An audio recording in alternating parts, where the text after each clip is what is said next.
সকল প্রশংসা সেই মহান মালিকের জন্য, যিনি আমাদেরকে সুস্থতার সাথে বাঁচিয়ে রেখে সপ্তাহের শ্রেষ্ঠ দিন জুমার দিনে আমাদেরকে সবার আগে মসজিদে সমবেত হয়ে আলোচনায় সামিল হওয়ার তৌফিক দান করেছেন, সুযোগ দান করেছেন।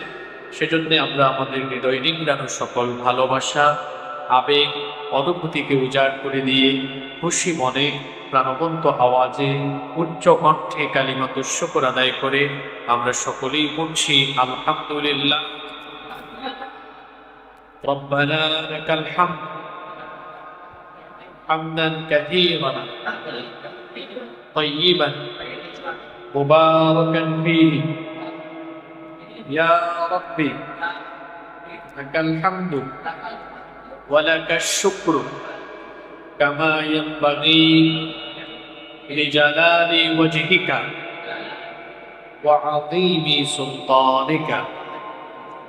লাকাল হামদু বিল ঈমান ওয়া লাকাল হামদু বিল ইসলাম ওয়া লাকাল হামদু বিল কুরআন। আল্লাহ তাআলা শুকরিয়া আদায়ের পর অসংখ্য অগণিত দুরূদ এবং সালাম পেশ করছি খাতামুন নবিয়্যিন আশরাফুল আম্বিয়া ওয়াল মুরসালিন রাহমাতাল লিল আলামিন নবিয়্যুনা ওয়া সাইয়্যিদুনা ওয়া কুদওয়াতুনা মুহাম্মাদুর রাসূলুল্লাহ সাল্লাল্লাহু আলাইহি ওয়াসাল্লামের প্রতি, যাকে আল্লাহ তাআলা আমাদের হেদায়েতের জন্য পাঠিয়েছেন। আল্লাহুম্মা সাল্লি আলাইহি আল্লাহুম্মা বারিক আলাইহি। আল্লাহর রাসূল বলেছেন, জিলহজের এই প্রথম দশক হচ্ছে আমলের জন্য সারা বছরের খুচরা দিন সমূহের মধ্যে সবচাইতে সেরা এবং শ্রেষ্ঠ দিন। সুবহানাল্লাহ। এই দশকে আমরা প্রবেশ করেছি, এজন্য আমরা যেন এই প্রথম দশকে ইবাদতের ব্যাপারে কেউ গাফেল হয়ে না যাই। বিগত জুমায় আমি প্রথম দশকের গুরুত্ব, ফজিলত এবং আমল সম্পর্কে সবিস্তারে আলোচনা করেছি এবং সেখানে একটা হাদিস আমরা শুনেছিলাম। আল্লাহ রাসূল বলেছেন, জিলহজের প্রথম দশকের নেক আমল আল্লাহর কাছে এত পছন্দনীয়, আল্লাহর রাস্তায় জিহাদের চাইতেও জিলহজের প্রথম দশকের নেক আমল আল্লাহর কাছে অত্যন্ত পছন্দনীয়। সুবহানাল্লাহ। সুতরাং এই প্রথম দশককে আমরা তাওবা, ইস্তিগফার, ফরজ সালাত আদায়ের পাশাপাশি নফল সালাত, নফল সিয়াম, জিকির, আজকার এবং অন্যান্য নফল ইবাদতের মধ্য দিয়ে আমরা এই প্রথম দশককে গুরুত্ব সহকারে কাটানোর সর্বোচ্চ চেষ্টা করবো ইনশাআল্লাহ। আল্লাহ তাআলা আমাদের সবাইকে সেই তৌফিক দান করেন, আমরা সবাই বলি আমিন। এই দশকের একটি গুরুত্বপূর্ণ আমল হলো কুরবানি, যেটাকে হাদিসের পরিভাষায় বলা হয় উযহিয়া। কুরবানি এটি হচ্ছে সামর্থ্যবানদের জন্য ওয়াজিব। যার সামর্থ্য থাকবে, সামর্থ্য থাকা সত্ত্বেও যিনি কুরবানি দিবেন না, নবী করিম সাল্লাল্লাহু আলাইহি ওয়াসাল্লাম অত্যন্ত কঠোরভাবে সেই ব্যক্তিকে ঈদের সালাতে অংশগ্রহণ করতে নিষেধ করেছেন। মুসনাদে আহমদ এবং ইবনে মাজায় এই হাদিস এসেছে। হাদিসের বর্ণনাকারী সাহাবী হচ্ছেন সাইয়্যিদুল মুহাদ্দিসিন আবু হুরায়রা রাদিয়াল্লাহু আনহু। তিনি বলছেন, রাসূল কারীম আমরা বলি সাল্লাল্লাহু আলাইহি ওয়াসাল্লাম বলেছেন, মান কানা লাহু সাআতুন ওয়া লাম ইউদহি ফালা ইয়াকরাবান্না মুসাল্লানা। আল্লাহ রাসূল বলেছেন, যে ব্যক্তির সামর্থ্য আছে, সামর্থ্য থাকা সত্ত্বেও যে কুরবানি দেয় না, সে যেন ঈদগাহের বা ঈদের নামাজের ধারে কাছেও না আসে। তাহলে যার সামর্থ্য আছে তার জন্য কুরবানি দেওয়া হলো ওয়াজিব। এখন সামর্থ্য বলতে কতটুকু সামর্থ্য থাকবে, এ ব্যাপারে ফুকাহায়ে কেরাম বিভিন্ন মত দিয়েছেন। ইমাম আযম আবু হানিফা রাহমাতুল্লাহ আলাইহির মত হলো যে যার উপর যাকাতের, যার কাছে যাকাতের সমপরিমাণ নেসাব আছে, তার উপরে কুরবানি ওয়াজিব। কুরবানির যে দিন আছে 10, 11, 12, কুরবানির এই কয়দিন? 3 দিন। 10, 11 এবং 12 এই দিনগুলোতে কুরবানি দেওয়ার সামর্থ্য যার থাকবে, এ ব্যাপারে অন্যান্য ফুকাহাদেরও মত আছে যে এই 3 দিন পরিবারের ভরণ পোষণের বাহিরে কুরবানি দেওয়ার মতো সামর্থ্য যার আছে তার জন্য কুরবানি দেওয়া হলো ওয়াজিব। আর যে ব্যক্তি সামর্থ্য থাকা সত্ত্বেও সে কুরবানি দেয় না, সেই ব্যক্তিকে কঠোরভাবে ঈদগাহে আসতে নিষেধ করে দিয়েছেন মুহাম্মদুর রাসূলুল্লাহ সাল্লাল্লাহু আলাইহি ওয়াসাল্লাম। সম্মানিত মুসল্লিয়ানে কেরাম, কুরবানি যে সকল পশু দিয়ে করা যায়, হাদিসের মধ্যে এসেছে উট, গরু, মহিষ, ছাগল, ভেড়া এবং দুম্বা, এই সকল পশু দিয়ে কুরবানি দেওয়া যায়। তবে এই ক্ষেত্রে বয়স বিবেচনায় রাখতে হবে। উট যেন কমপক্ষে 5 বছরের হয়, গরু এবং মহিষ যদি হয় তাহলে কমপক্ষে 2 বছরের হতে হবে, ছাগল হলে কমপক্ষে 1 বছরের, এবং ভেড়া বা দুম্বা হলে এটা 6 মাসের হলেও চলবে।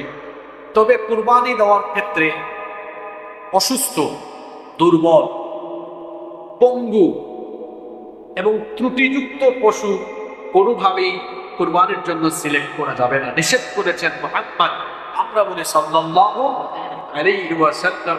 ইবনে মাজাহ হাদিস এসেছে, নবী করিম সাল্লাল্লাহু আলাইহি ওয়াসাল্লাম বলেছেন আরবাআতুন লা তাজুজু ফিল আযাহি, 4 ধরনের পশু দিয়ে কুরবানি দেওয়া জায়েজ নয়।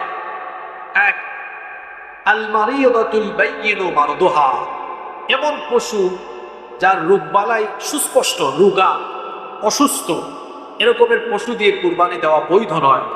নাম্বার 2 নাম্বার ওয়াল আওরাউল বাইয়িনু আওরুহা, এমন পশু যেটা অন্ধ, চোখে দেখে না, এই রকম পশু দিয়ে কুরবানি দেওয়া বৈধ নয়, জায়েজ নয়। নাম্বার 3 নাম্বার ওয়াল আরজাউল বাইয়িনু দালউহা, এমন পশু যেটা পঙ্গু, হেঁটে হেঁটে কুরবানির জায়গা পর্যন্ত যেতে পারে না। নাম্বার 4 নাম্বার ওয়াল আজফাউল্লাতি লা তানতি, এমন পশু যেই পশু এতটাই দুর্বল, জরাজীর্ণ, যার হাড়ের মজ্জা পর্যন্ত শুকিয়ে গিয়েছে, এরকম দুর্বল জরাজীর্ণ পশু দিয়ে কুরবানি দেওয়া বৈধ নয়, নিষেধ করে দিয়েছেন মুহাম্মদুর রাসূলুল্লাহ সাল্লাল্লাহু আলাইহি ওয়াসাল্লাম। আবার এমন কোন গরু ছাগল যদি হয় অধিকাংশ দাঁতই নাই কিন্তু অল্প কয়টা দাঁত আছে যেগুলো দিয়ে ঘাস চিবিয়ে খেতে পারে, এরকমের পশু দিয়ে কুরবানি দেওয়া যায়। কিন্তু একদমই দাঁত নাই, দাঁত পড়ে গিয়েছে, ঘাস চিবিয়েও খেতে পারে না, এই ধরনের পশু দিয়ে কুরবানি দেওয়া যাবে না। আবার যে পশু শিং একেবারে গোড়া থেকে ভেঙে গিয়েছে, যে কারণে তার মস্তিষ্ক ক্ষতিগ্রস্ত হয়েছে, সেই ধরনের পশু দিয়েও কুরবানি দেওয়া জায়েজ নয়। আবার যে সকল পশুর লেজ এবং কোনো কান অর্ধেক বা তার বেশি কাটা, সেই পশু দিয়েও কুরবানি দেওয়া জায়েজ নয়। এই বিষয়গুলো আমাদেরকে বিবেচনায় রাখতে হবে। সম্মানিত মুসলমানি কেরাম, কুরবানির ক্ষেত্রে সর্বোচ্চ কতজন পর্যন্ত অংশীদার হতে পারবেন, অর্থাৎ কয়জন মিলে কুরবানি দিতে পারবেন?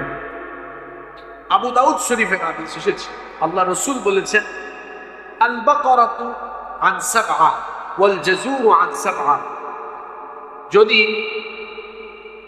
গরু হয়, উট হয়, মহিষ হয়, এগুলোতে সর্বোচ্চ 7 জন পর্যন্ত অংশীদার হওয়া যাবে। কিন্তু ছাগলের ক্ষেত্রে, দুম্বা বা মেষ, ভেড়া এর ক্ষেত্রে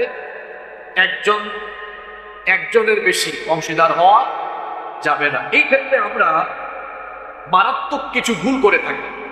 সেটা হলো, আমরা কুরবানি দেওয়ার সময় আমরা বলি এই 5 জনের নামে, এই 6 জন বা 7 জনের নামে আমরা কুরবানি দিচ্ছি।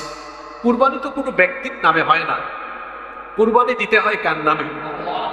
আল্লাহর নামে। এজন্য আমরা যেন আমাদের ভাষার প্রয়োগ, এটা যেন আমরা ঠিক করি। আসলে ভাষার প্রয়োগ মাঝে মাঝে বিপদ ডেকে আনে, আবার ভাষার প্রয়োগ সুন্দর হলে মানুষের দিলে মনেও জায়গা করে নেওয়া যায়। আপনারা বাংলাদেশে দেখেন, গত কয়েক সপ্তাহ ধরে বাংলাদেশের রাজনৈতিক অঙ্গনে চরম অস্থিরতা বিরাজমান আপনারা দেখতে পাচ্ছেন, এবং এই অস্থিরতার অনেকগুলো কারণ আছে, কিন্তু তার মধ্যে প্রধান একটা কারণ হলো কথা বলার সময় এক পক্ষ আরেক পক্ষকে এমন শব্দ দিয়ে আঘাত করে, এমন ভাষা প্রয়োগ করে, যার কারণে দেখা যায় উভয় পক্ষ কিংবা অনেকগুলো পক্ষ এরকম ভাষার প্রয়োগে অসুন্দর শব্দ চয়নের কারণে বন্ধু ও শত্রুতে পরিণত হয়ে যাচ্ছে। এজন্য ভাষা এর সুন্দরতম প্রয়োগে মানুষের মন দিল যেমন জয় করে নেওয়া যায়, তেমনি ভাষার সুন্দরতম প্রয়োগে অনেক কল্যাণ পাওয়া যায়। আর ভাষার অসুন্দর প্রয়োগে অনেক বিপদ আসতে পারে এবং আসেও। জবান, খেয়াল করে শোনেন, জবান এই মুখ, এটার অপব্যবহারের ফলে কিয়ামতের দিন অধিকাংশ মানুষ জাহান্নামী হবে। এটা আমার কথা নয়, এটা বলেছেন মুহাম্মদ সাল্লাল্লাহু আলাইহি ওয়াসাল্লাম। একবার একজন সাহাবী নবীজিকে প্রশ্ন করেছেন, মা আকতারু মা ইউদখিলুন নাসাল জান্নাহ, কোন আমলের কারণে অধিকাংশ মানুষ জান্নাতে যাবে? কোন আমলের কারণে অধিকাংশ মানুষ জান্নাতে যাবে? আল্লাহর রাসূল বললেন, তাকওয়াল্লাহ ওয়া হুসনুল খুলুক, আল্লাহর ভয় আর উত্তম চরিত্রের কারণে অধিকাংশ লোক জান্নাতে চলে যাবে। সুবহানাল্লাহ।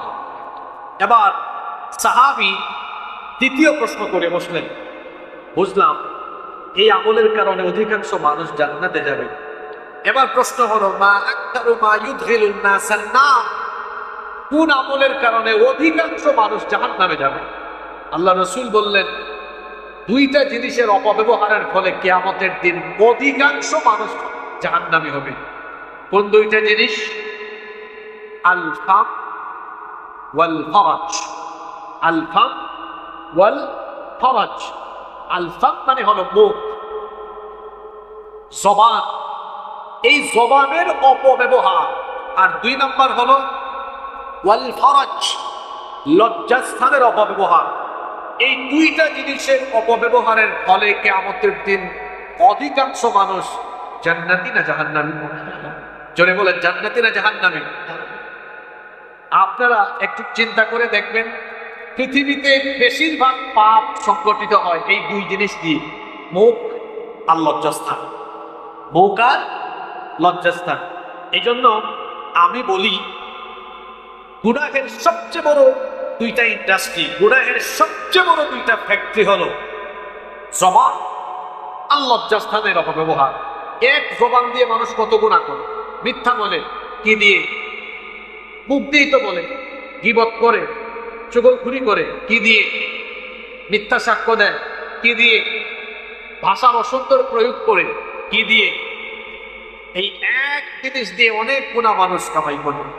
আবার এই একটা জিনিস, এই জবানকে সঠিক ব্যবহার করলে পরে সারাদিন নেকি কামাতে কামাতে নেকির পাহাড়ও করে ফেলতে পারবে। আল্লাহু আকবার। সালাম দেয়, সুন্দর কথা বলেন, হাসি মুখে কথা বলাও কিন্তু সত্তা। সুবহানাল্লাহ। তো বলছিলাম, ভাষার সুন্দরতম প্রয়োগ, মার্জিত শব্দ চয়ন, সুন্দর ভাষায় কথা বলা, এটা হচ্ছে নবী করিম সাল্লাল্লাহু আলাইহি সাল্লামের অনন্য একটি গুণ। কাফির মুশরিক যারা আল্লাহ রাসূলকে তাদের শত্রু মনে করত, তারাও বলতো যে আমরা তাকে শত্রু মনে করি, ঠিক আছে, কিন্তু আরবের মধ্যে সবচেয়ে সুন্দর ভাষায় কথা বলে মুহাম্মদ, আমরা বলি সাল্লাল্লাহু আলাইহি ওয়াসাল্লাম। এটা কাফির মুশরিকরাও বলতো। আমরা তো সেই নবীর উম্মত। আল্লাহ তাআলা আমাদেরকে এই গুণে গুণান্বিত করে দেন, বলেন আমিন। সম্মানিত মুসল্লিয়ানে কেরাম, আমরা এবার অত্যন্ত গুরুত্বপূর্ণ কয়েকটি পয়েন্টের উপরে কথা বলবো ইনশাআল্লাহ। আমি সর্বপ্রথম যে বিষয়টি আপনাদের দৃষ্টিভঙ্গির সামনে তুলে ধরতে চাই, সেটি হচ্ছে একজন ব্যক্তি কুরবানি দেওয়ার ক্ষেত্রে তার কুরবানি আল্লাহর দরবারে কবুলযুক্ত হওয়ার জন্য কোন কোন বিষয় মাথায় রাখা অত্যন্ত জরুরি, সেই বিষয়গুলো আমি আপনাদের সামনে এখন তুলে ধরছি। যারা কুরবানি দিবেন এবং দিবেন না, এটা সকলের জন্য জরুরি। কুরবানি দেওয়ার ক্ষেত্রে এই 6টা বিষয় অবশ্যই গুরুত্বের সাথে মাথায় রাখতে হবে। নাম্বার 1, আপনার নিয়ত পরিশুদ্ধ করতে হবে। প্রত্যেকটি কাজের জন্য নিয়ত হলো গুরুত্বপূর্ণ। আপনি কুরবানি দিচ্ছেন কোন নিয়তে, এই নিয়ত পরিষ্কার থাকতে হবে। গোশত খাওয়ার উদ্দেশ্যে, মানুষ দেখানোর উদ্দেশ্যে, খ্যাতি পাওয়ার উদ্দেশ্যে, না শুধু আল্লাহর সন্তুষ্টির জন্য? আর দিলের খবর আপনি জানেন না, আর দিলের খবর আমি জানি না, কিন্তু সকলের দিলের খবর একজন জানেন, তিনি কে? এজন্য নিয়ত আপনার ঠিক করে ফেলতে হবে। কারণ যে কোনো ইবাদতে একাগ্রতা, একনিষ্ঠতা, খুলুসিয়ত সবচেয়ে বেশি গুরুত্বপূর্ণ। এজন্য রব্বুল আলামিন কোরআনে কারীমে বলছেন, ওয়া মা উমিরু ইল্লা লিয়াবুদুল্লাহা মুখলিসিনা লাহুদ্দীন। আর তাদেরকে কেবল এই নির্দেশ দেওয়া হয়েছে, তারা দিনকে একনিষ্ঠভাবে এই দিনের উপর অটল থেকে একমাত্র ইবাদত করবে কার? আল্লাহর। একাগ্রতা, একনিষ্ঠতা থাকতে হবে, নিয়ত পরিচ্ছন্ন করতে হবে, পরিষ্কার করতে হবে যে আমার এই কুরবানি কেবলমাত্র যার সন্তুষ্টির জন্য, তিনি কে? 1 নাম্বার বললাম, নিয়ত পরিষ্কার করতে হবে। 2, আপনি যে পয়সা দিয়ে, যে টাকা দিয়ে কুরবানি দিচ্ছেন তা অবশ্যই হালাল হতে হবে। কারণ হাদিস শরীফে এসেছে, আল্লাহ রাসূল বলেছেন, ইন্নাল্লাহা তাইয়্যিব, নিশ্চয়ই আল্লাহ পবিত্র, লা ইয়াকবালু ইল্লা তাইয়্যিবা, পবিত্র ছাড়া কোনো জিনিস আল্লাহ গ্রহণ করেন না। যেই ব্যক্তি হারাম পন্থায় পয়সা উপার্জন করে, ওই হারাম করে টাকা পয়সা, এটা পবিত্র না অপবিত্র? এইরকম হারামপুর যত লক্ষ টাকা দিয়েই কুরবানির পশু ক্রয় করে কুরবানির দিক না কেন, তার কুরবানি আল্লাহর দরবারে কবুল হবে? কবুল হবে না। জন্য অবশ্যই কুরবানি যে টাকা দিয়ে দিচ্ছেন সেটা 100% হালাল হতে হবে। নাম্বার 3 নাম্বার, কুরবানি দাতাকে অবশ্যই নামাজি হতে হবে। নামাজ আগে না কুরবানি আগে? জোরে বলেন। সূরা কাউসার পড়েন না, ইন্না আ'তাইনাকাল কাউসার, তারপরে কি? ফাসাল্লি, তার অর্থ ফাসাল্লি লিরাব্বিকা, অতঃপর আপনার রবের জন্য আপনি সালাত আদায় করুন, ওয়ানহার, এবং কুরবানি করুন। এই আয়াতে কুরবানির কথা আগে না নামাজের কথা আগে? ঈদুল আজহায় দেখবেন অনেকে কুরবানির জামাতে শামিল হয়ে, ঈদুল আজহার জামাতে শামিল হয়ে গিয়েছে, কিন্তু মাঝখান দিয়ে ফজরের নামাজে আসে না। এরকম হয় কি হয় না? তার নামাজ ঠিক নাই, ওইদিকে কুরবানি ঠিক আছে। আবার মনে রাখবেন, কুরবানির আগে হলো নামাজ, কুরবানির আগে হলো নামাজ। নামাজই হতে হবে। এই নামাজ পুরুষের জন্য পাগল হওয়া ছাড়া এক ওয়াক্ত নামাজও কাজা করার কোনো বিধান নাই। নাম্বার 4 নাম্বার, এই কুরবানি কেবলমাত্র আল্লাহর সন্তুষ্টির জন্য হতে হবে। আল্লাহর সন্তুষ্টি ছাড়া অন্য কোনো উদ্দেশ্য যেন মনের ভেতরে না থাকে। নাম্বার 5 নাম্বার, কুরবানি দাতাকে অবশ্যই তাকওয়াবান হতে হবে। কারণ তাকওয়াবান ছাড়া, তাকওয়া ছাড়া কুরবানি কেন শুরু? কোনো ইবাদতই আল্লাহর দরবারে কবুল হয় না। তাকওয়া হচ্ছে ইবাদত কবুলের পূর্ব শর্ত। তাকওয়া বলতে কি বুঝেন? তাকওয়া মানে হলো, এক কথায়, এক বাক্যে, তাকওয়া মানে হলো আল্লাহকে ভয় করে জীবন যাপন করা, আল্লাহকে ভয় করে প্রত্যেকটা নেকির কাজ করা, আর সকল হারাম কাজ থেকে নিজেকে বাঁচিয়ে রাখার নাম হলো তাকওয়া। একদম ছোটখাটো একটা উদাহরণ দিয়ে তাকওয়া কি সেটা বুঝাই দেওয়া যায়। ওই যে বাইম মাছ আছে না, বাইম মাছ, এটা থাকে কোথায়? কাদায় থাকে। কিন্তু দেখবেন বাজারে যখন বাইম মাছ তোলা হয়, তার গায়ে কিন্তু কোনো কাদা পাওয়া যায় না, থাকে কাদায়। কিন্তু তাকে কাদা থেকে টেনে তোলার পরে দেখা যায় তার গায়ে কোনো কাদা নাই। আমার আপনার জীবন ওই রকম হতে হবে। 22 মাস যেমন কাদার ভেতরে থাকার পরেও তার গায়ে কোনো কাদা লাগে না, ঠিক তেমনি আমি আপনি যে সমাজে বাস করি, এই সমাজ হলো গুনাহে খেরাত, গুনাহে পাপাচারে পরিপূর্ণ সমাজ। এই পাপাচারে পরিপূর্ণ সমাজে আমি এমন ভাবে জীবনযাপন করব, আমাকে মালাকুল মউত যেদিন নিয়ে যাবে, আমি ওই 22 মাসের মতো পরিষ্কার অর্থাৎ গুনাহমুক্ত জীবনযাপন করে পরিষ্কার হয়ে পবিত্র হয়ে আল্লাহর দরবারে আমি চলে যাব। এর নাম হলো তাকওয়া ভিত্তিক জীবনযাপন। আল্লাহ আমাদেরকে এরকম জীবনযাপনের তৌফিক দান করেন। 6 নম্বর, কুরবানিদাতাকে অবশ্যই সামর্থ্যবান হতে হবে। এই 6টা বিষয় আমরা কুরবানি দেওয়ার ক্ষেত্রে মাথায় রাখবো। সম্মানিত মুসলিম কেরাম, এবার আসুন আমরা কুরবানির কিছু শিক্ষা নিয়ে আলোচনা করি। প্রতি বছর আমরা কুরবানি দেই। কুরবানির সময় আসলে পরে দেখা যাবে বিভিন্ন পাড়া মহল্লায় একটা উৎসবমুখর পরিবেশ বিরাজ করে। ইতিমধ্যে কুরবানির পশুর হাট শুরু হয়ে গিয়েছে। দেখা যাচ্ছে সকাল বিকাল রাত পর্যন্ত মানুষের সমাগম। সেখানে বিভিন্ন সাইজের বিভিন্ন ক্যাটাগরির পশু, আর প্রতি বছর এমন এমন পশু আসে, এক এক নামও দেয়। আশ্চর্য আশ্চর্য নাম। এগুলো নিয়ে টেলিভিশনে নিউজ হবে, পত্র পত্রিকায় আসবে, ফেসবুক লাইভ হবে। কন্টেন্ট ক্রিয়েটর যারা, এরা এগুলো দিয়ে ভিডিও বানাবে। প্রতি বছরই তো এগুলো আমরা দেখি, তাই না? আমাদেরকে মনে রাখতে হবে শুধুমাত্র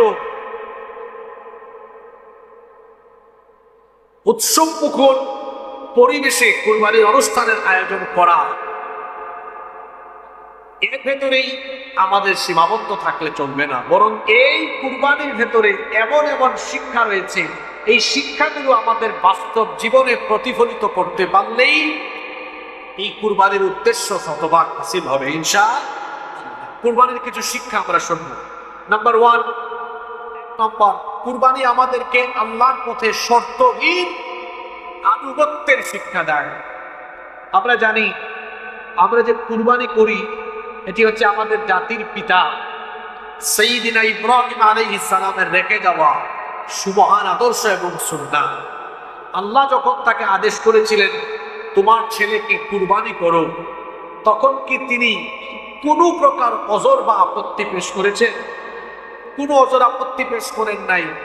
দ্বিধাহীন চিত্তে শর্তহীনভাবে আল্লাহর আনুগত্য তিনি করেছেন। কুরবানির শিক্ষা হলো এইভাবে করে মৃত্যুর আগ পর্যন্ত ইব্রাহিম আলাইহিস সালামের সন্তানরা আনুগত্যের নজির প্রদর্শন করবে। 24 ঘন্টা এভাবে করে আজীবন আল্লাহর পথে জীবনযাপন করবে, এমন করে যে আল্লাহর আনুগত্যের পথে সে কখনোই, আল্লাহর আনুগত্যের পথ থেকে সে কখনো এক চুল দূরে সরে যাবে না। এটি হচ্ছে 1 নম্বর শিক্ষা। 2 নম্বর, কুরবানি আমাদেরকে আল্লাহর রাস্তায় প্রিয় জিনিসকে উৎসর্গ করা শিক্ষা দেয়। সবচেয়ে প্রিয় জিনিসটা আল্লাহর রাস্তায় দ্বিধাহীন চিত্তে দিয়ে দিতে হবে। এই শিক্ষাটা কুরবানির ভেতরে আছে না নাই? জোরে বলেন, আছে না নাই? আছে। সবচেয়ে প্রিয় জিনিসটা আল্লাহর রাস্তায় কুরবানি দিয়ে দিতে হবে। ইব্রাহিম আলাইহিস সালামের প্রিয় জিনিস ছিল তার সন্তান। আচ্ছা, সন্তানের চাইতে কি প্রিয় জিনিস দুনিয়াতে আর আছে? জোরে বলেন, আছে? এই ঘটনা তো আপনারা প্রতি বছর শুনেন। আমি সেই ঘটনার দিকে যাচ্ছি না। ইব্রাহিম আলাইহিস সালামকে কিন্তু আল্লাহ সরাসরি আদেশ করেন নাই। আল্লাহ তাকে স্বপ্ন দেখিয়েছেন। কি দেখিয়েছেন? স্বপ্ন দেখিয়েছেন। এখন আমরাও স্বপ্ন দেখি, নবীরাও স্বপ্ন দেখেন, কিন্তু আমাদের স্বপ্ন আর নবীদের স্বপ্ন কি একরকম না? নবীদের স্বপ্ন হলো ওয়াহী, নবীদের স্বপ্ন হলো ওয়াহী। আর ওয়াহী এটা কেবলমাত্র নবী এবং রাসূলদের কাছে আসে। নবী রাসূল ছাড়া অন্য কারো কাছে কি ওহী আসে না? আমাদের কাছে কি ওহী আসে নাকি? যারা কথা বললেন না দিনে রাতে, কি আপনাদের কাছে কয়েকবার ওহী নাযিল হয় নাকি? ওহী একমাত্র নবী রাসূলদের কাছে আসে। সুতরাং নবীদের স্বপ্ন হলো ওহী। এখানে আরেকটা বিষয় বলে রাখি, আমাদের নবীর কাছে 7 তরিকায় ওহী নাযিল হয়েছে। তার মধ্যে একটা তরিকা হলো সত্য স্বপ্ন। আল্লাহ রসুল যেটা স্বপ্ন দেখতেন সেটা সত্যে প্রতিফলিত হতো, এবং এই স্বপ্নের মাধ্যমেই তার কাছে ওহী পাঠাতেন কে? আল্লাহ। সুতরাং নবীদের স্বপ্ন আমাদের স্বপ্নের মতো নয়। নবীদের স্বপ্ন হলো ওয়াহী। ইব্রাহিম আলাইহিস সালামকে আল্লাহ স্বপ্ন দেখিয়েছেন। স্বপ্নটা কি? তিনি স্বপ্ন দেখেছেন তিনি তার ছেলেকে জবাই করতেছেন। এই স্বপ্ন দেখার পরে তিনি তার ছেলেকে বললেন, কোরআনে কারীমে সূরা সাফফাতের মধ্যে আছে, ইয়া বুনাইয়া ইন্নী আরা ফিল মানাম, হে আমার বৎস, আমার কলিজার টুকরা সন্তান, নিশ্চয়ই আমি স্বপ্নে দেখেছি আমি তোমাকে জবাই করছি। ফানজুর মাযা তারা, অতএব তুমি বলো তোমার সিদ্ধান্ত কি। এখন বাপ আর ছেলে দুজনেই পয়গাম্বর, পয়গাম্বরের সুলভ জবাব। তিনি বললেন, আপনি যেটা স্বপ্নে দেখেছেন সেটা স্বপ্ন নয়, এটা ওহী। কারণ নবীদের স্বপ্ন এটা আল্লাহর পক্ষ থেকে আসা আদেশ। বাপ বেটা দুইজনই আল্লাহর এই সিদ্ধান্ত মেনে দিলেন। ইব্রাহিম আলাইহিস সালাম ৮৬ বছর পর্যন্ত কোনো সন্তানই পান নাই। ৮৬ বছরের সন্তান পেয়েছেন, তারপরে আবার লম্বা একটা সময় স্ত্রী সন্তানকে নির্বাসনে রেখে দিয়ে এসেছেন। আর সেই ছেলে যখন বড় হয়েছে, আল্লাহ বলবেন যাও ছেলেটাকে বাড়ি নিয়ে আসো, এটা না বলে আল্লাহ স্বপ্নে দেখিয়েছেন এটাকে জবাই করো। তার সবচেয়ে আদরের, সবচেয়ে প্রিয়, সবচেয়ে মহব্বতের জিনিস কুরবানি করার জন্য যখন স্বপ্নের মাধ্যমে ওহী পেলেন, তিনি তখন কি কুরবানি করতে কোনো প্রকার দ্বিধা অথবা আপত্তি পেশ করেছেন? জোরে করেছেন। সবচেয়ে প্রিয় জিনিসটাই নিয়ে গিয়েছেন কুরবানি দেওয়ার জন্য। বাপ বেটা দুইজনই গিয়েছেন, গিয়ে বাপ তার ছেলেকে উপর করে শুইয়ে দিয়েছেন, ছুরি চালাবেন। কোরআনে কারীমে এসেছে, ফালাম্মা আসলামা ওয়া তাল্লাহু লিল জাবিন ওয়া নাদাইনাহু আইয়া ইব্রাহিম قد صدقت الرؤيا إنا كذلك نجزي المحسنين। আল্লাহ বলছেন, অতঃপর দুজনে যখন আল্লাহর আনুগত্যের সামনে অবনত হয়ে গেল, আর তিনি তার সন্তানকে যখন উপর করে শুইয়ে দিলেন জবাই করার জন্য, আল্লাহ তখন ডেকে বললেন, ওয়ানাদাইনাহু আইয়া ইব্রাহিম, হে ইব্রাহিম, কদ সাদ্দাক্তার রুইয়া, স্বপ্নে যা দেখালাম তুমি তো তা বাস্তবে রূপ দিয়ে দিচ্ছ। নিশ্চয়ই এটা ছিল তোমার জন্য বড় ধরনের পরীক্ষা। আমি দেখতে চেয়েছিলাম তোমার প্রিয় জিনিসটা তুমি আমার পথে দিয়ে দেওয়ার জন্য রাজি থাকো কিনা। তুমি পরীক্ষায় পাস, এখন আর তোমার সন্তানকে দেওয়া লাগবে না। আমি তার পরিবর্তে জান্নাত থেকে আরেকটি পশু ফিদিয়া হিসাবে পাঠিয়ে দিলাম। সুবহানাল্লাহ। এই ঘটনা আমরা সবাই জানি, কিন্তু এখান থেকে শিক্ষা কি? এখান থেকে শিক্ষা হলো আমরাও আমাদের প্রিয় জিনিসকে আল্লাহর রাস্তায় দান করার ক্ষেত্রে, আল্লাহর রাস্তায় নেওয়ার ক্ষেত্রে কখনো পিছপা হব না। আমাদের ক্ষেত্রে সবচেয়ে পছন্দের জিনিসটা কি জানেন? আমাদের জান, আমাদের জীবন, আমাদের জান, আমাদের মাল। ইব্রাহিম আলাইহিস সালাম আর তার ছেলে, বাপ বলেছেন আমার ছেলেকে কুরবানি দিয়ে দিব, আর ছেলে বলেছেন যে আল্লাহর জন্য আমি আমার জীবন এই পথে দিয়ে দিব। ইব্রাহিমের সন্তানরা এখন থেকে শিক্ষা নিবে যে আমাদেরও পছন্দের প্রিয় জিনিস আমাদের জান আর মাল যদি দরকার হয় তাহলে আমরাও আল্লাহর পথে আমাকে কুরবানি দিয়ে দিব ইনশাআল্লাহ। এটা হচ্ছে কুরবানির অন্যতম একটি শিক্ষা। ৩ নাম্বার, কুরবানির অন্যতম একটি শিক্ষা হলো তাকওয়ার চর্চা করে জীবন পরিচালনা করা। পৃথিবীর ইতিহাসের সর্বপ্রথম যে কুরবানি আমরা জানি সেটা হচ্ছে আদম আলাইহিস সালামের 2 ছেলের কুরবানি, হাবিল এবং কাবিল। আদম এবং হাওয়া আলাইহিমুস সালাম তারা ছিলেন পৃথিবীর প্রথম মানব এবং প্রথম মানবী। তখন তো পৃথিবীতে এত জনসংখ্যা ছিল না। তাদের সন্তানদের বংশধারা থেকেই কিন্তু পৃথিবীতে মানব বংশের বিস্তার সাধিত হয়েছে। আদম আলাইহিস সালামের স্ত্রী আমাদের মা হাওয়া আলাইহিস সালামের গর্ভে একসাথে 2টা সন্তান আসলো, একটা ছেলে একটা মেয়ে। এখন তো বিয়ে শাদীর ক্ষেত্রে দেখা যায় ৭৫-এর ছেলে বিয়ের প্রস্তাব দিয়েছে আপনার ওই বৈজার থেকে, ঠিক আছে না? তো তখন তো এত মানুষও নাই, তখন বিয়ে শাদী কেমনে হইল? তখন আদম আলাইহিস সালামের স্ত্রী আমাদের মা হাওয়া আলাইহিস সালামের গর্ভে একসাথে একটা ছেলে আর একটা মেয়ে জন্ম নিত। এরা যখন বড় হতো তখন এক গর্ভের ছেলে তার সাথে বিয়ে হতো আরেক গর্ভের মেয়ে, এরকম বিয়ে দেওয়া হতো।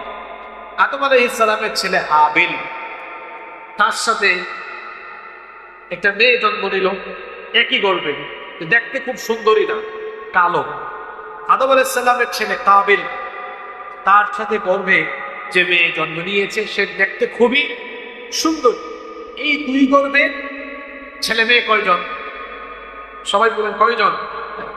বিরাট শিক্ষা আছে এই ঘটনায়। এই চারজন বড় হয়ে গেল, এবার এই চার ছেলে মেয়ের বিয়ে দেওয়া হবে। এবং আদম আলাইহিস সালামের শরীয়তে বিয়ের সিস্টেমটা কেমন ছিল? এক গর্ভের ছেলে আরেক গর্ভে মেয়ে। সিস্টেম অনুযায়ী হাবিল বিয়ে করবে কাবিলের সাথে জন্ম নেওয়া মেয়েকে, কাবিল বিয়ে করবে হাবিলের সাথে জন্ম নেওয়া মেয়েকে। এবং আদম আলাইহিস সালাম যখন বিবাহ দিবেন, কাবিল তখন এটা মেনে নিচ্ছে না, সে এই সিদ্ধান্তের বিরোধিতা করছে। আদম আলাইহিস সালাম বললেন, বাবা তুমি এই সিদ্ধান্তের বিরোধিতা করো কেন? কাবিল বলছে, বাবা আপনি মনে হয় আমার থেকে হাবিলকে বেশি পছন্দ করেন, আমরা দুজনই তো আপনার ছেলে, কিন্তু আপনি যে একটু সুন্দর বেশি তারে বিয়ে দিচ্ছেন হাবিলের সাথে, আর আমাকে কালো মেয়েটা আমারে দিয়ে দিচ্ছেন। আমার মনে হয় আপনি বাপ হয়ে আমার থেকে হাবিলকে বেশি পছন্দ করেন। ইন্না লিল্লাহি ওয়া ইন্না ইলাইহি রাজিউন। আদম আলাইহিস সালাম বললেন, না, তোমাদের দুই ছেলেকে আমি সমানভাবে ভালোবাসি, আর বিয়ের সিদ্ধান্তটা আমার না, এভাবেই বিয়ে হবে এই সিদ্ধান্তটা কার? সে বলে পিতা মানি, আমি এটা মানি না। এবার আল্লাহর দেওয়া নির্দেশনা মোতাবেক আদম আলাইহিস সালাম তার দুই ছেলে হাবিল কাবিলকে বললেন, ঠিক আছে বাবা, তিনি উৎকৃষ্ট পশু আল্লাহর পথে নিয়তে আল্লাহকে সন্তুষ্ট করার জন্য কুরবানি করলেন। কাবিল কৃষিকাজ করত, কাবিল কিছু কৃষিজাত পণ্য যেগুলো পচা, খুব একটা মানেন না, এগুলো কোনো মতে আল্লাহর রাস্তায় কুরবানি দিল। দিল সাফ না, মন সাফ না, আল্লাহকে রাজি করা খুশি করা উদ্দেশ্য না, আল্লাহর ভয়, আল্লাহর সিদ্ধান্ত মেনে নেওয়া, আল্লাহর সিদ্ধান্ত মেনে নেওয়ার টেন্ডেন্সি তার মনের ভেতরে নাই। দিয়েছে কুরবানি। দুজনে কুরবানি দেওয়ার পরে দেখা গেল আসমান থেকে অগ্নিশিখা এসে হাবিলের কুরবানিকে ভস্মীভূত করে দিল। আল্লাহু আকবার। কাবিল তখন একদম ছায়া রেগে গিয়েছে। এই ঘটনা কিন্তু সূরা মাঈদার ভেতরে এসেছে। সূরা মাঈদার ২৭ নম্বর আয়াত আপনারা বাড়িতে পড়বেন। আল্লাহ তাআলা বলছেন, وَاتْلُ عَلَيْهِمْ نَبَأَ ابْنَيْ آدَمَ بِالْحَقِّ إِذْ قَرَّبَا قُرْبَانًا فَتُقُبِّلَ مِنْ أَحَدِهِمَا وَلَمْ يُتَقَبَّلْ مِنَ الْآخَرِ قَالَ لَأَقْتُلَنَّكَ قَالَ إِنَّمَا يَتَقَبَّلُ اللَّهُ مِنَ الْمُتَّقِينَ। আল্লাহ তাআলা বলছেন, হে নবী, আপনি আদমের দুই ছেলের কাহিনী এদেরকে শুনিয়ে দেন। যখন দুজনে কুরবানি করলো, একজনের কুরবানি আল্লাহ কবুল করলেন, আরেকজনের কুরবানি আল্লাহ কবুল করলেন না। অর্থাৎ হাবিলের কুরবানি কবুল হলো, কাবিলের কুরবানি কবুল হলো না। কাবিলের কুরবানি যখন কবুল হলো না, তখন কাবিল হাবিলকে লক্ষ্য করে বলল, ক্বালা লা আক্তুলান্নাক, হে আমার ভাই, আমি তোমাকে হত্যা করব। তখন হাবিল বললেন, ভাই তুমি আমাকে হত্যা করে কি লাভ বলো?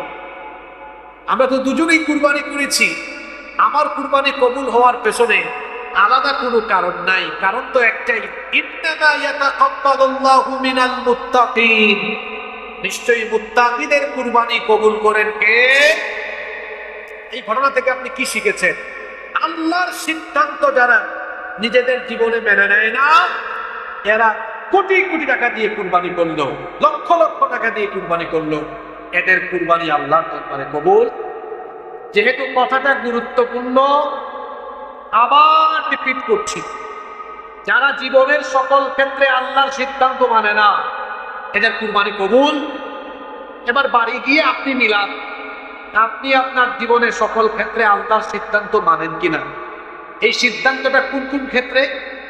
আপনার নিজের ব্যক্তি জীবনে, আপনার পারিবারিক জীবনে, সমাজ জীবনে, আর রাষ্ট্রীয় জীবনে লাগবে না। ঘুমাই গেছেন নাকি আপনারা?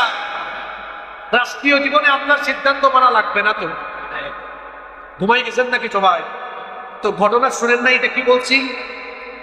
যারা মনোযোগ দিয়ে শুনেন নাই, আয়াত নাম্বার সূরা নাম্বার বলি, কোরআনে কারীমের 5 নাম্বার সূরা, সূরা মাঈদার 27 নাম্বার আয়াত। বাড়িতে গিয়ে বাংলা তর্জমা ব্যাখ্যা সহ পড়বেন, উপলব্ধি করবেন। কথাটা আবার রিপিট করছি, জীবনের সকল ক্ষেত্রে আল্লাহর হুকুম, আল্লাহর বিধান যারা মেনে নেয় না, এদের কুরবানি কাবিলের কুরবানির মতো। কার কুরবানির মতো? জোরে বলেন, কার কুরবানির মতো? আর যারা জীবনের সব ক্ষেত্রে আল্লাহর হুকুম মানে, তাদের কুরবানি হবে হাবিলের কুরবানির মতো। আপনারা হাবিল হতে চান না কাবিল হতে চান? জোরে বলেন, হাবিল না কাবিল? তো হাবিল কারা আর কাবিল কারা বলে দেই।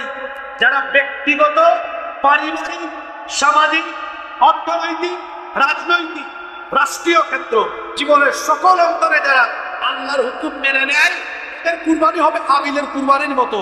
আর যারা ধর্ম কর্ম এই কথা বলে নামাজ পূজা হজ যাকাতের ক্ষেত্রে আল্লাহর আইন মানে, আর সমাজ, রাষ্ট্র, অর্থনীতি, রাজনীতির বেলায় তার নেতা নেত্রীর আইন মানে, এদের কুরবানি হলো কাবিলের কুরবানির মতো। কথা ক্লিয়ার? তা আপনাদের কুরবানিটা কেমন হওয়া দরকার? হাবিলের মতো না কাবিলের মতো? কিন্তু এরপরেও দেখবেন কুরবানির সময় বহু মানুষ কাবিলগিরি করবে, কাবিলি কুরবানি করবে। কি কুরবানি? আমরা কি কাবিলি কুরবানি দিব না হাবিলি কুরবানি দিব? তা হাবিলি কুরবানি দিতে হলে আজকে এই মসজিদ থেকে একটু তওবা করে বের হও। মানব প্রচুত মতবাদকে যদি ফেলে দিতে না পারেন, তো আপনার মগজের ভেতরে এই কথা ঢুকায় নেন, আপনার কুরবানি কাবিলের কুরবানি। আল্লাহর সিদ্ধান্তকে সকল ক্ষেত্রে মেনে নেওয়ার টেন্ডেন্সি আপনার ভেতরে থাকতে, তা আল্লাহর সিদ্ধান্ত আমরা কয়জনই বা মেনে নিলাম? আল্লাহর সিদ্ধান্ত আমরা তো জীবনের সকল ক্ষেত্রে মেনে নিতে পারি না। পরিবারের দিকে তাকান, আল্লাহর সিদ্ধান্ত মোতাবেক আপনার পরিবার চলে না। আপনার পরিবারের সব নারীদেরকে আপনি বেপরদায় ফেলে রেখেছেন। তাহলে বলেন, আপনার পরিবারে আপনি আল্লাহর সিদ্ধান্ত মেনেছেন? কথা বলেন না কেন? আল্লাহর হুকুম, আল্লাহর বিধান হলো ব্যবসা বাণিজ্য করবেন, 2 নম্বরই করবেন না, সুদ ঘুষ খাবেন না। এই সিদ্ধান্ত কার? এই সিদ্ধান্তকে পুরো আঙ্গুল দেখিয়ে সুদ ঘুষ দুর্নীতি সব চলমান রেখে তারপরে কুরবানি দেন, এটা হাবিলগিরি কুরবানি না, এটা কাবিলগিরি কুরবানি। অনিয়ম দুর্নীতি নিয়ে যখন কোন অধ্যাদেশ আইন হয়, দেখেন না কি জাতের কাবিলগিরি। এখন রাষ্ট্র মেরামত আর সংস্কারের কাজ চলে। গত কিছুদিন ধরে আপনারা দেখেছেন সচিবালয়ে সরকারি আমলারা কর্মবিরতি দিয়েছে, দেখেছেন কি দেখেন নাই? অনিয়ম দুর্নীতির বিপক্ষে যদি কেউ থাকে, তাহলে তো অনিয়ম দুর্নীতির ব্যাপারে কোনো অধ্যাদেশ বা আইন পাশ করা হবে, সেটার পক্ষে থাকার কথা। যদি কেউ অনিয়ম দুর্নীতির আস্তর তার ভেতরে রাখে, সেই সকল ব্যক্তিরাই তো সকল সিদ্ধান্তের বিরোধিতা করতে পারে। আমি প্রায় সময় একটা কথা বলি, বাংলাদেশে সম্পদের অভাব নাই, সম্পদের অভাব নাই। এই দেশে একটা জিনিসের অভাব, সেটা হলো ভালো মানুষের অভাব। ভালো মানুষের অভাব। শুধুমাত্র রাষ্ট্র পরিচালনার সকল জায়গায় যদি ভালো মানুষগুলোকে আমরা সেট করতে পারতাম, এই বাংলাদেশ উন্নয়ন, উন্নতি, সমৃদ্ধিতে কতদূর যে চলে যেত তা আমরা ধারণাও করতে পারতাম না। কিন্তু স্বাধীন হওয়ার পরে 54 বছর ধরে আমরা যে সিস্টেমের ভেতরে পড়েছি, এই সিস্টেমে দেখা যায় কিছু সংখ্যক মানুষ নিজেদের ফায়দা হাসিল করে আঙ্গুল ফুলে কলা গাছ হয়ে যায়, আর বেশিরভাগ মানুষ আমরা যারা জনগণ 54 বছর ধরে আমরা পাটাপুতাইলের মাঝখানে আমাদের জীবন একেবারে শেষ হয়ে গেছে। দেশের 12টা বেজে যাচ্ছে। এ থেকে মুক্তি পেতে হলে আমাদের সবাইকে আল্লাহর বিধানের দিকে ফিরে আসতে হবে। আল্লাহর বিধান ছাড়া মানুষের কোনো কল্যাণ, এটা অনিশ্চিত, এটা জীবনে অসম্ভব। আপনাদেরকে সংক্ষেপে বুঝাই, এই যে ডক্টর ইউনূস সাহেব, তিনি বলছেন যে আমরা সংস্কার করব। আপনি লিখে রাখেন, আজকে লিখে নেন, ইউনূসের পরে যে সরকার আসবে ওই সংস্কার এসে সংবিধানকে আবার সংস্কার করবে। যদি হায়াতে বেঁচে থাকে তাহলে দেখবেন ওই সরকারের পরে আবার যে সরকার আসবে তারা আবার সংবিধানকে সংশোধন, এভাবেই চলবে। কারণ সংবিধান যারা সংশোধন করে এরা জনগণের জন্য সংশোধন করে না, এরা নিজেদের ক্ষমতাকে পাকাপুক্ত করার জন্য সংশোধন করে। আপনি বুঝে থাকলে ভালো, আর না বুঝলে কি বলবো, এখনো পর্যন্ত আপনি বিষয়টাকে ভালোভাবে উপলব্ধি করতে পারেন না। সেটা মানুষের জন্য কল্যাণকর, যেই বিধানে কেউ হাঁটতে পারবে না, পরিবর্তন সংযোজন বিয়োজন করতে পারবে না। বলুন তো সেই আইনটা কার আইন? আল্লাহর আইন। কোরআন ১,৫০০ বছর আগে নাযিল হয়েছে। কি বলেন, কয়েক শতবার মনে হয় কোরআন পরিবর্তন হয়েছে, তাই না? আগামী দিনে কি কেউ পরিবর্তন করবে নাকি? পরিবর্তন হওয়ার সম্ভাবনা আছে? তাহলে যে আইনের পরিবর্তন নাই, যে আইন থাকলে মানুষের কল্যাণ হবে, মানুষের আইন আমাদের জন্য বেশি গুরুত্বপূর্ণ? মানুষের আইন আমাদের জন্য কি বেশি লাভজনক না আল্লাহর আইন? জোরে বলেন, কার আইন? জন্য ফিরে আসতে হবে আল্লাহর আইন প্রতিষ্ঠার দিকে। সবাইকে ঐক্যবদ্ধ হয়ে যেতে হবে আল্লাহর আইন প্রতিষ্ঠার জন্য। আপনারা দেখেছেন আপনারা ৫৪ বছর ধরে আমার দেশ কিভাবে নির্যাতিত হচ্ছে। যে যখন ক্ষমতায় যায় জনগণের ভাগ্য বদলাবার কথা বলে গিয়ে তারা নিজেদের ভাগ্য বদলায়। এটা আপনারা যুগ যুগ ধরে দেখেছেন। এজন্য আমরা বলে আসুন, আলেম ওলামা ইসলামপন্থীদের ঐক্যের ভিত্তিতে আমরা সকলে দলমত ভুলে গিয়ে আগামীর বাংলাদেশ বিনির্মাণে আমরা সবাই ঐক্যবদ্ধ হয়ে আল্লাহর আইনকে পার্লামেন্ট পর্যন্ত নিয়ে যাওয়ার জন্য আমাদের সবাইকে ঐক্যবদ্ধ হতে হবে ইনশাআল্লাহ। তাহলে বাংলাদেশের পরিবর্তন হবে। এজন্য বিভেদ, দলাদলি, মতপার্থক্য,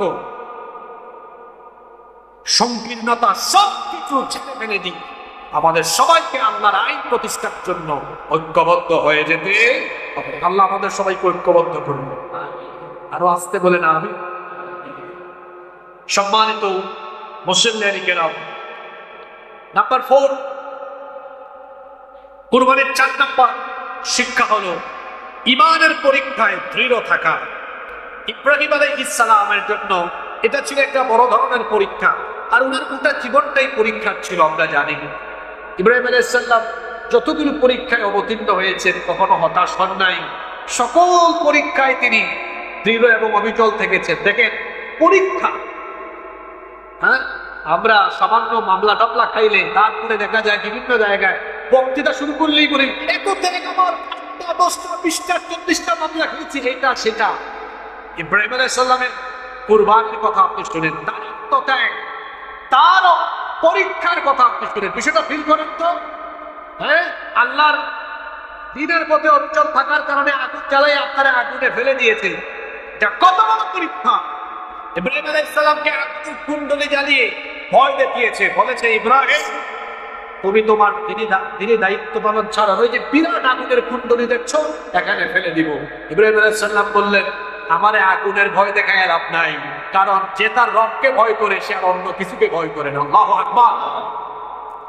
ফেরেশতা এসে বলতেছে আল্লাহর খলিল আপনি হুকুম করেন, দেখবেন এই জ্বালানো অগ্নিকুণ্ডকে সাগরের মধ্যে নিক্ষেপ করে দেব। ইব্রাহিম আলাইহিস সালাম বললেন তোমাকে কি আল্লাহ হুকুম দিয়েছে? ফেরেশতা বলে না, আমি নিজে থেকে সাহায্যের জন্য এগিয়ে এসেছি। ইব্রাহিম আলাইহিস সালাম বললেন আল্লাহ যদি হুকুম না করেন তো তোমার মতো ফেরেশতার সাহায্য আমার দরকার নাই।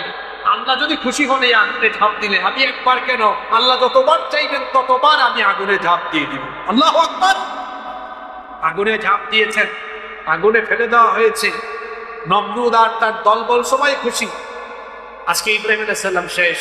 কিছুক্ষণ পরে নমরুদের চাকরি দেশে নমরুদকে বলে স্যার লিডার অবস্থা ভালো না, কই কি সেটা টাকায় দেখেন আমরা ইব্রাহিমকে ফেলেছি, অগ্নিকুণ্ডে ভাবছে জ্বলে পুড়ে ছাই হয়ে যাবে। আজকে আগুনের কি যে হলো, আগুন তো কোনো তাপ দিতে পারে না, ইব্রাহিমকে পুড়াতে পারে না। আমাদের জ্বালানো আগুন ইব্রাহিমের জন্য ফুল বাগান হয়ে গেছে। আল্লাহু আকবার। ইমানি পরীক্ষায় এভাবে তিনি অবতীর্ণ হয়ে দৃঢ় থেকেছেন, সন্তান কুরবানি দিতে বলা হয়েছে, এই পরীক্ষায় তিনি দৃঢ় অবিচল থেকেছেন। এখান থেকে আমাদেরকে শিক্ষা নিতে হবে, আমাদের জীবনে যত কঠিন দিন, কঠিন পরীক্ষায় আসুক না কেন, এক মুহূর্তের জন্য আমরা হতাশ হয়ে আল্লাহর দ্বীনের পথ থেকে বিচ্যুত হয়ে যাব না। কারণ মুমিনের জীবন হলো পরীক্ষা। আর দুনিয়া সিজনুল লিল মুমিন, দুনিয়া হচ্ছে মুমিনের কারাগার। দুনিয়া মুমিনের কি? জোরে বলেন, দুনিয়া মুমিনের কি? কারাগার। এখানে জুলুম আসবে, নির্যাতন আসবে, পরীক্ষা আসবে, কিন্তু আমরা কখনো হতাশ হব না। যত যাই আসুক না কেন, ঝড় ঝাপটা, বাধা বিপত্তি যাই আসুক না কেন, আমরা আল্লাহর দ্বীনের প্রতি অটল অবিচল থাকবো ইনশাআল্লাহ। নাম্বার 5, কুরবানির 5 নম্বর শিক্ষা হলো শয়তানকে পরাজিত করার অন্যতম শিক্ষা কুরবানির ভেতরে আছে। ইব্রাহিম আলাইহিস সালাম যখন তার ছেলেকে নিয়ে বাড়ি থেকে বের হয়েছে কুরবানি দিয়ে দিবেন, তো শয়তান মানুষের ফিরত ধরে এসে বলতেছে, ইব্রাহিম, ছেলেটাকে এত বছর ধরে বাড়ির বাইরে রাখলাম, এটা স্বপ্ন দেখছো, এই স্বপ্ন বাস্তবায়নের জন্য চলে যাচ্ছ। আরে তুমি তো আল্লাহর পয়গম্বর, তুমি তো আল্লাহর কাছে দোয়া করলেই আল্লাহ একটা বিকল্প অপশন দিয়ে দিতেন, ছেলেটাকে আর কুরবানি দেওয়া লাগতো না। আচ্ছা, ইব্রাহিম আলাইহিস সালাম যাচ্ছেন আল্লাহর কাছে। কার কাছে? জোরে বলুন, কার কাছে? আল্লাহর কাছে। একমাত্র বাধা দিতে পারে কে? বাধা দিতে পারে কে? ইব্রাহিম আলাইহিস সালাম বুঝলেন, আমাকে ভালো কাজে আল্লাহর কাছে যেতে নিষেধ করছে, এটা তো ভালো না। এটা হবে কে? তিনি পাথর হাতে নিয়ে তার দিকে নিক্ষেপ করলেন, পাথর নিক্ষেপ করে তাকে তাড়িয়ে দিলেন। আল্লাহর কাছে এই চিত্র এত ভালো লেগেছে, এখনো হাজী সাহেবরা হজে গিয়ে ওই জামরার মধ্যে ইব্রাহিম আলাইহিস সালামের স্থিতি ধারণ করে এখনো তারা শয়তানের প্রতি পাথর নিক্ষেপ করে। আল্লাহু আকবার। এই ঘটনায় আমাদের জন্য একটা শিক্ষা আছে। ইব্রাহিম আলাইহিস সালামকে যেভাবে শয়তান ধোঁকা দিতে এসে পরাজিত হয়েছে, আমাদের তো শিরায় শিরায় শয়তান প্রবাহিত হতে পারে। এটা রাসূল বলেছেন, আল্লাহ রাসূল বলেছেন, শয়তানকে 2টা ক্ষমতা দেওয়া হয়েছে। কয়টা ক্ষমতা দেওয়া হয়েছে? 1, নবী রাসূল, 1, সে নবীজির চেহারা ছাড়া অন্য যে কারো সূরত যে কোনো সময় ধারণ করতে পারে। 2, সে মানুষের রক্তকণিকায় শিরা উপশিরায় বিচরণ করে ধোঁকা দিতে পারে। আপনার মাথায় কোনো শয়তানি চিন্তা আসলে বুঝবেন আমাকে শয়তানি পথে ধাবিত করতে চায় কে? শয়তান। ঠিক সেই সময়ে শয়তানের ওয়াসওয়াসা থেকে নিজেকে হেফাজত করে ফেলতে হবে। আল্লাহর ভয়ে শয়তানি সকল কাজ থেকে নিজেকে হেফাজত রাখতে হবে। এটা হচ্ছে কুরবানির অন্যতম একটি শিক্ষা। নাম্বার 6 এবং সর্বশেষ শিক্ষা হলো এই কুরবানির মাধ্যমে নিজের মনের পশুত্বকেও বিলীন করতে হবে। মনের পশুত্বকে কুরবানি দিতে হবে। আমরা যখন কুরবানি দেই তখন এই ফিলিংস আমাদের অন্তরে রাখতে হবে। আমরা পশুর গলায় ছুরি চালাচ্ছি না, বরং এই পশুর গলায় ছুরি চালানোর মধ্য দিয়ে অনুভূতিটা হবে এমন, আমি আমার সারা জীবনের গুনাহের উপরে ছুরি চালিয়ে পবিত্র হওয়ার নিয়তে আমি কুরবানি করছি। এই অনুভূতি নিয়ে যারা কুরবানি দেয়, আল্লাহ রাসূল বলেছেন, কুরবানির পশুর রক্ত মাটিতে পড়ার আগে আল্লাহ ওই ব্যক্তির জীবনের সব গুনাহ মাফ করে। আমি আপনাদেরকে আলোচনার শেষ লগ্নে অনুরোধ করব, কুরবানি যারা দিচ্ছেন নিজের পশু নিজে কুরবানি দিবেন, এতে ফজিলত অনেক বেশি। দেওয়ার সময় এই ফিলিংস অন্তরে রাখবেন যে আমি আমার সারা জীবনের গুনাহের উপরে ছুরি চালাচ্ছি পবিত্র হওয়ার জন্য, গুনাহ থেকে মাফের জন্য। আল্লাহ রাসূল বলেছেন, এই অনুভূতি নিয়ে সে যখন ছুরি চালাবে, এই পশুর রক্ত মাটিতে পড়বার আগেই আল্লাহ ওই ব্যক্তির গুনাহ মাফ করে দিন। আপনারা তো হুজুরদেরকে দিয়ে এই কাজ করাই ফেলেন, নিজের কাজটা নিজে করেন না। এখনো তো অনেক দিন বাকি আছে। কুরবানি কিভাবে দিতে হয়, পশু জবাই কেমনে করতে হয়, কোন দোয়া করতে হয়, একজন আলেমের কাছ থেকে এটা শিখে নেন। এটা যে খুব জটিল এবং কঠিন বিষয়, বিষয়টা এমন নয়। এটা শিখে নেন আর নিজের পশু নিজে কুরবানি দেন। গুনাহ থেকে পবিত্র হওয়ার নিয়তে কুরবানি করেন, আমার আপনার গুনাহ মাফ করে দিবেন কে? যারা কুরবানির নিয়ত করেছেন, আল্লাহ তাদেরকে সঠিক নিয়তে বিশুদ্ধভাবে কুরবানি আদায় করার তৌফিক দান করেন।